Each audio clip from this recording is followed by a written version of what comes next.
और उस दर्द को और उस कर्ब को पेश करने के लिए आया हूं जिस गुड़न को मैं अपने सीने में महसूस कर रहा था। आप सब इस बात से वाकिफ हैं कि डॉक्टर अब्दुल गफ्फार की मैं आपको कुछ बातें बताऊंगा, शायद आपने पहले नहीं सुनी। गुजरात का वाकया है कि गुजरात में वहां के एक एमएलए थे, आज भी है वो जिंदा, हाई कोर्ट के वकील भी है। उनका कहना है कि मैंने बिहार के इलेक्शन से कल अमित शाह और अकबर अवेशी की मुलाकात गुजरात के अहमदाबाद में रात के 3 बजे करवाई थी और उसमें तय हुआ था कि डील हुई बीजेपी के अमित शाह और अमित शाह के दरमियान डील हुई और उसमें तय हुआ कि देश के बड़े ओहदे पे जा, अगर तूने हमारे रसूल की शान में गुस्ताखी की तो हम तेरे को ठोकर मारेंगे।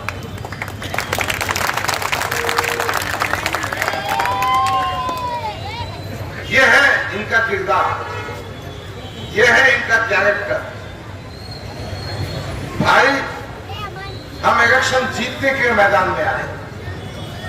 बताओ, पार्लियामेंट में 5 जगह आपने उम्मीदवार खड़े किए थे, उस्मानाबाद, पूना, साउथ सेंट्रल बॉम्बे, भिवंडी।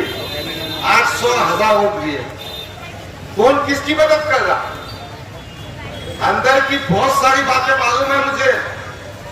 अभी एक वीडियो वायरल हो रहा है, परदेसी जो महाविकास आघाड़ी का वैजापुर का उम्मीदवार है, वो कह रहा है मैंने इम्तियाज अली को 5 कोटी रुपया दिया। मैं इसलिए कह रहा हूं कि इम्तियाज अली सुन ले, गफ्फार खान भी पैसे वाला भी है, तू भी पैसे वाला दूंगा, मगर तू भिखारी। देखो मांडोली करने का है, देखो टिकटॉक बेचने का है, ये तेरा कैरेक्टर है।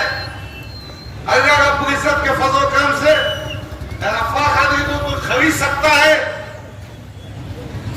न गफ्फार खान भी झुकेगा, न गफ्फार खान भी बिकेगा। ये तो बिकने वाली पार्टी है। ये स्टेज से कहा जा रहा था कि भारतीय जनता पार्टी हमको फंडिंग करी, जूते की नोक पे रखता है भारतीय जनता पार्टी को। कौन अतुल सावे? दोस्तों, साथियों, मैं ये गुजारिश करने आ रहा हूं, आप मेरा साथ दीजिए। मैं अतुल सावे को भारतीय जनता पार्टी को इंशाअल्लाह डाल दूंगा।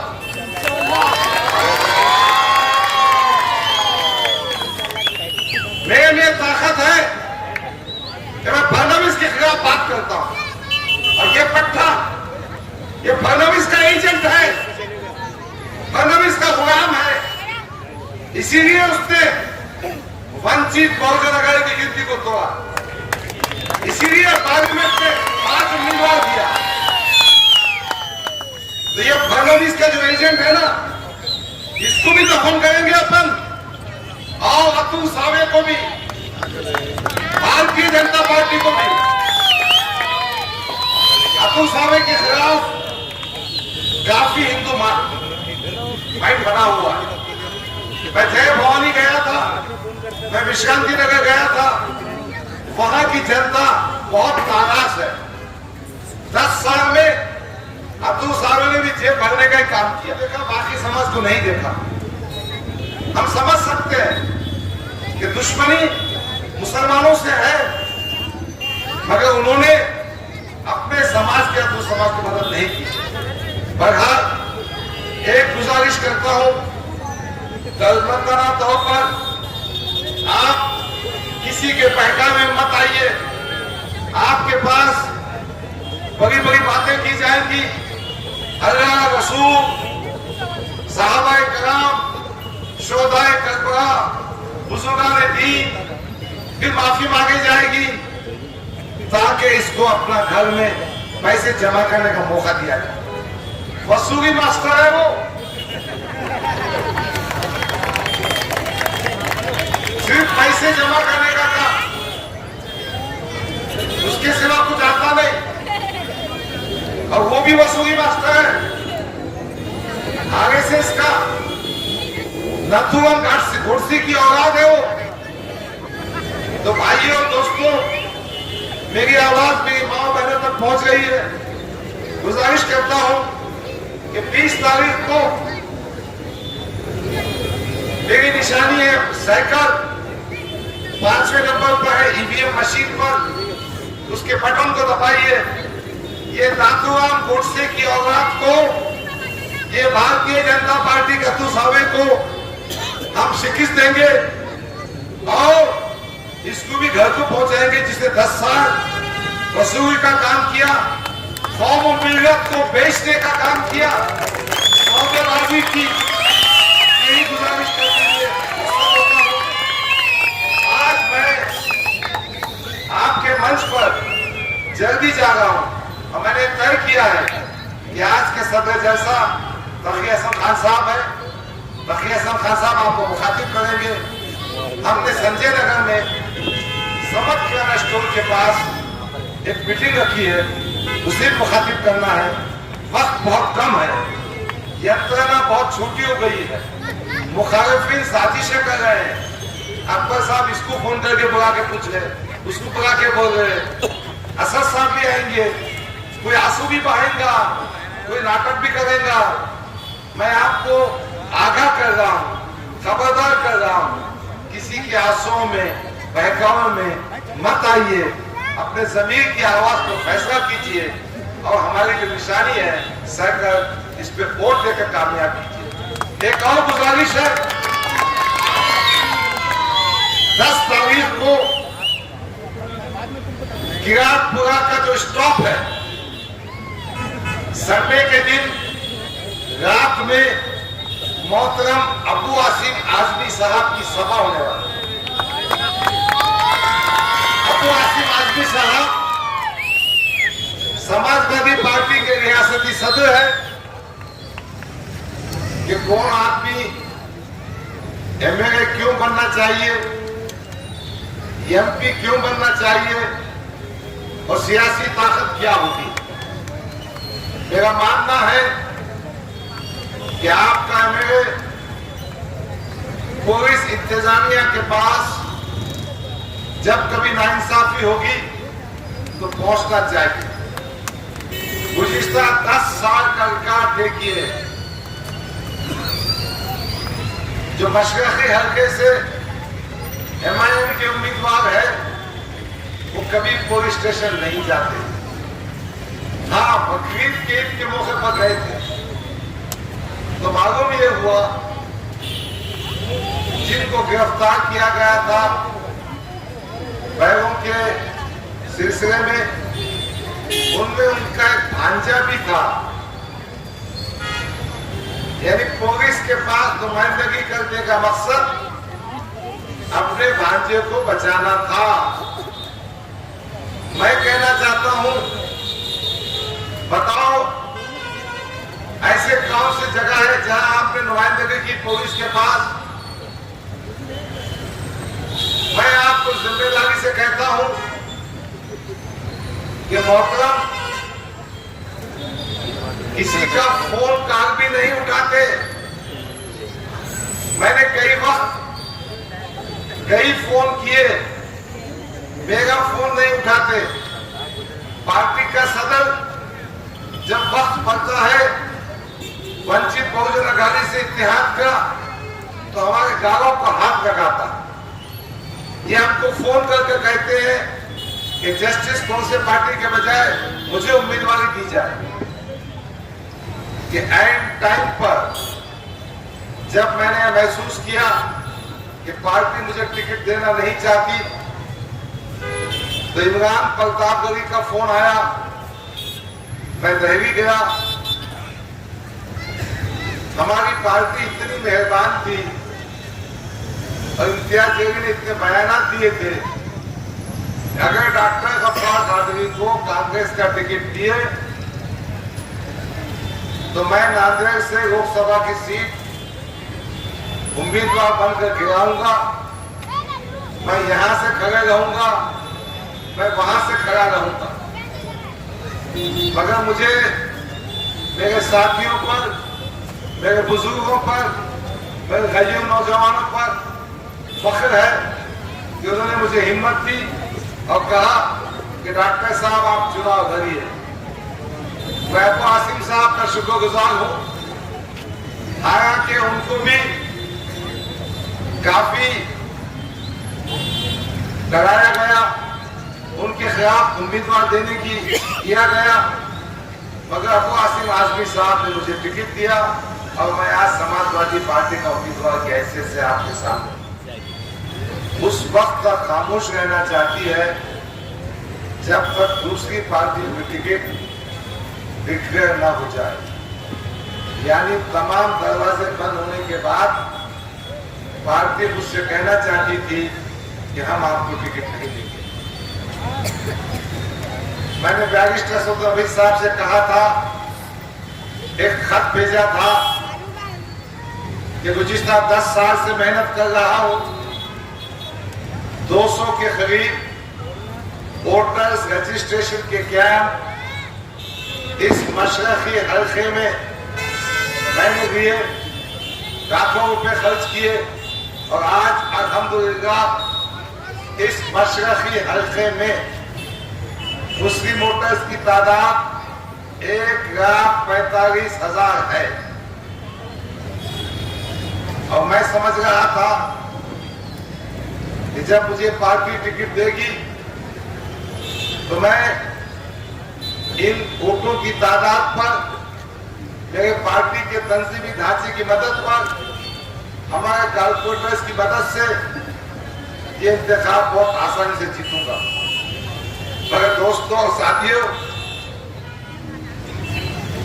जब जिस सियासी पार्टी में मैंने 10 साल दिए, 10 साल के खिदमत पेश किए, वक्त तो वक्त नहीं जाना, लाखों करोड़ रुपये खर्च किए, पार्टी को मजबूत करने का काम किया। अब तो ये है कि बैरिस्टर असदुद्दीन अवैसी साहब ने 2024 के पार्लियामेंट इंतखाबात के बाद जाते जाते मुझसे वादा किया था कि औरंगाबाद मशरक़ी हल्के से मुझे टिकट दिया जाएगा। यहाँ पर कहा था कि हम आपको चुन कर आने की मेहनत करेंगे और गिफ्ट देंगे। इस बात की गवाह हमारे फाउंडर प्रारूप के जिम्मेदार सैयद इब्तिसाम साबरी साहब भी है। इम्तियाज जलील की बात मैं इसलिए नहीं कहता कि वो क्या कहते हैं और क्या करते हैं, वो आप जानते हैं। कई वक्त उन्होंने मुझसे कहा था, मगर जब वक्त आया, सत्ता के कॉरिडोर्स में होते हैं, जो सत्ता पे बैठते हैं वो काम कर सकते हैं। यकीनन मैं ये कहना चाहता हूं कि हमारे एजेंडे में सबसे अहम मामला है औकाफी जायदाद का। ये जो बैठा हुआ है औकाफ की जमीन पर 27 साल से जिसका ऑफिस है, कलेक्टर ऑफिस के पास 500 रुपए किराया है, बहुत यतीम बेकस औकाफ की जमीन पर काबिज क्या मुसलमानों की मदद कर सकता है? बेशक नहीं कर सकता, हरगिज नहीं कर सकता। मुस्लिम रिजर्वेशन अगर आपको चाहिए तो कहीं ना कहीं सत्ता होना चाहिए, हुकूमत का फैसला चाहिए। मैं आपको यकीन दिलाता हूं कि मुस्लिम रिजर्वेशन के सिलसिले में हम काम करें।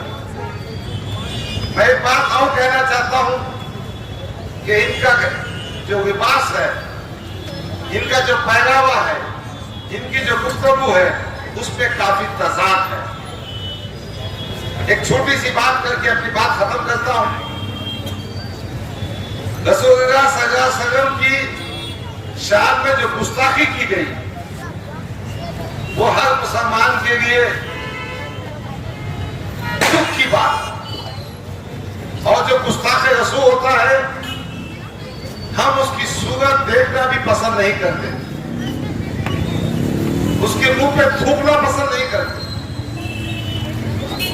जब वो रामगिरी महाराज ने स्टेटमेंट दिया था तो एकनाथ शिंदे जो महायुति का मुख्यमंत्री है वो वहां पहुंचा। वहां पहुंचकर उसने स्टेटमेंट दिया कि रामगिरी महाराज तुम्हारे बाल भी टीका नहीं होगा। उसी का चमचा है, उसी का प्रवक्ता है संजय सिरसाट, उसने भी वही बयान को रिपीट किया। यानी हुजूर सल्लल्लाहु अलैहि वसल्लम की शान में गुस्ताखी करने वाले अशखास में संजय सिरसाट भी शामिल था और है। मैंने एक वीडियो देखा, मैंने एक फोटो देखी सिरसाट के बयान के बाद। इम्तियाज अली साहब उसको गड्ढू खिला रहे, उसके बाजू बैठे, उससे गले मिल रहे। मालूम ये हुआ कि सिडको के चेयरमैनशिप बनने की वजह से नुकसान करने के लिए आए। कौन से इत्तेहाद की बात करते हो? किस इत्तेहाद की बात करते हो? अपने पार्टी के एक नेता को आप 5 मिनट का वक्त नहीं दे सकते। अपने पार्टी के एक नेता को एक असेंबली का टिकट नहीं दे सकते। तो इतिहास सिर्फ खुद के वास्ते है क्या? मैं आपको कहने के लिए आया हूं कि मैं आपके बीच में रहता हूं। मैं ज्यादा और सिंपल आदमी हूं, ना मुझे गॉगल लगाने आता है, ना बालकनी में से हाथ बताने आता है, ना मैं अपने आप को शाहरुख खान कहता हूं। मुझे मेरे बच्चे को अंदर तालीम के लिए भेजने की जरूरत नहीं।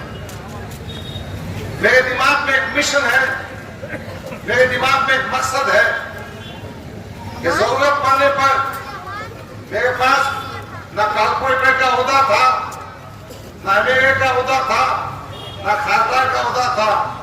फिर भी मैंने तमाम मामलात में हुकूमत से नुमाइंदगी की, पुलिस महकमे में नुमाइंदगी की, पुलिस स्टेशन पहुंचा, पुलिस कमिश्नर के पास गया, डीवाईएसपी के पास गया, इंस्पेक्टर के पास गया।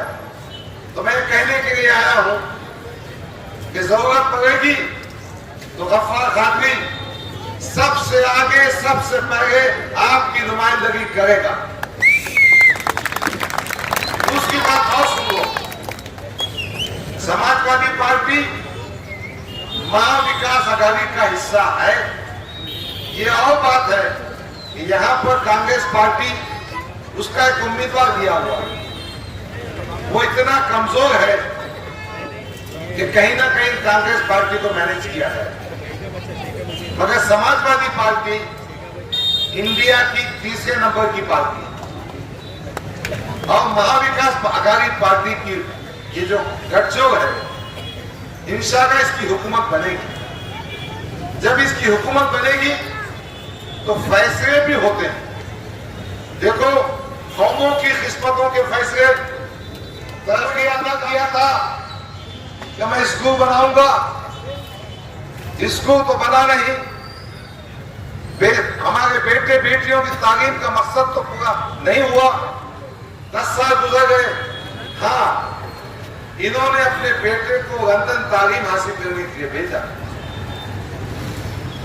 एक आमदार अपने हल्के में, एक खासदार अपने हल्के में सेहत के काम को, सेहत की सुविधा को, अस्पतालों को मजबूत करने का काम करता है। ऐसा कोई काम नहीं हुआ। एक और वादा था कि आम खास के ग्राम को इंटरनेशनल स्टैंडर्ड का हम एक स्टेडियम बनाएंगे। कहां गया है वादा?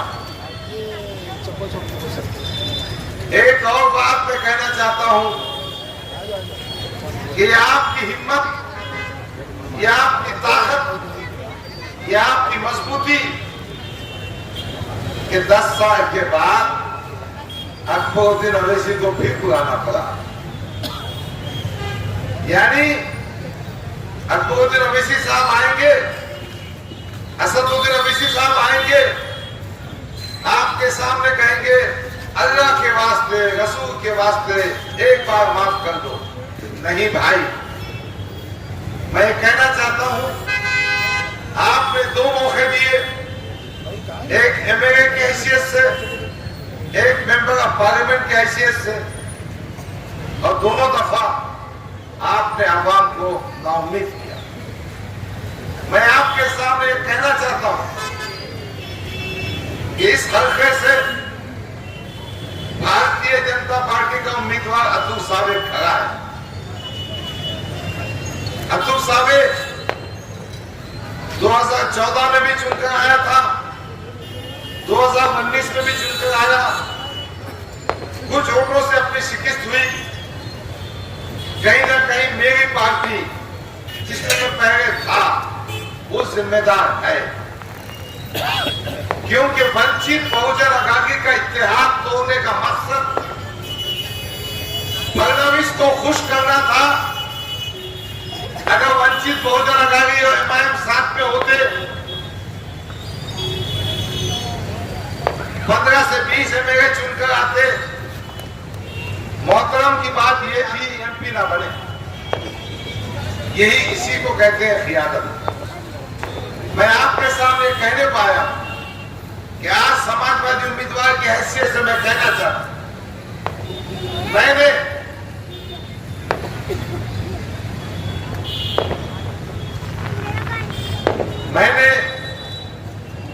बेपनाह हमदर्दी देखी।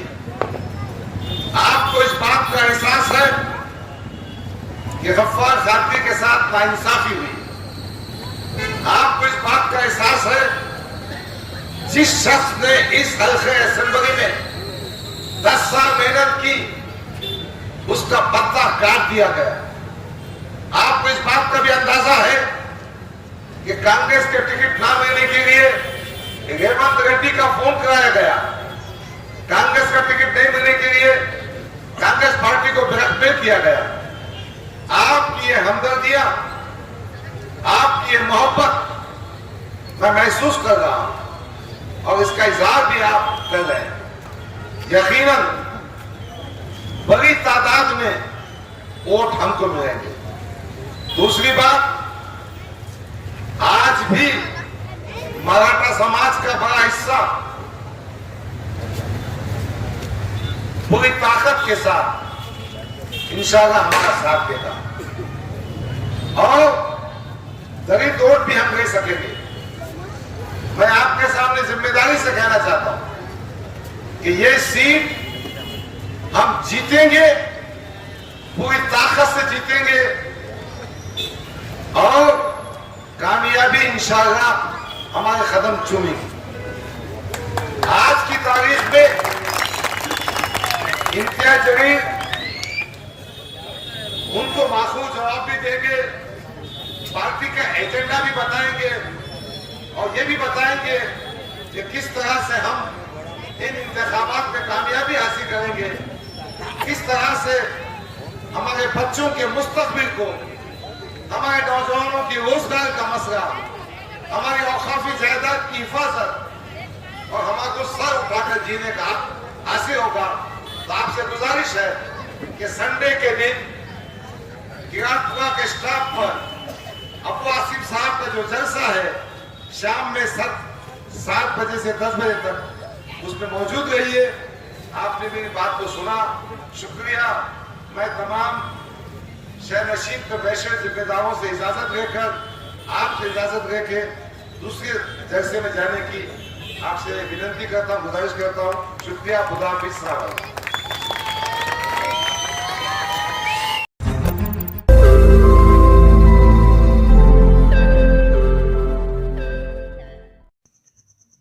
रोज़ नई खबरों को देखने के लिए हमारे औरंगाबाद समाचार चैनल को सब्सक्राइब कीजिए और नोटिफिकेशन पाने के लिए हमारे बेल आइकन को दबाइए ताकि हर खबर की नोटिफिकेशन आपको मिलती रहे।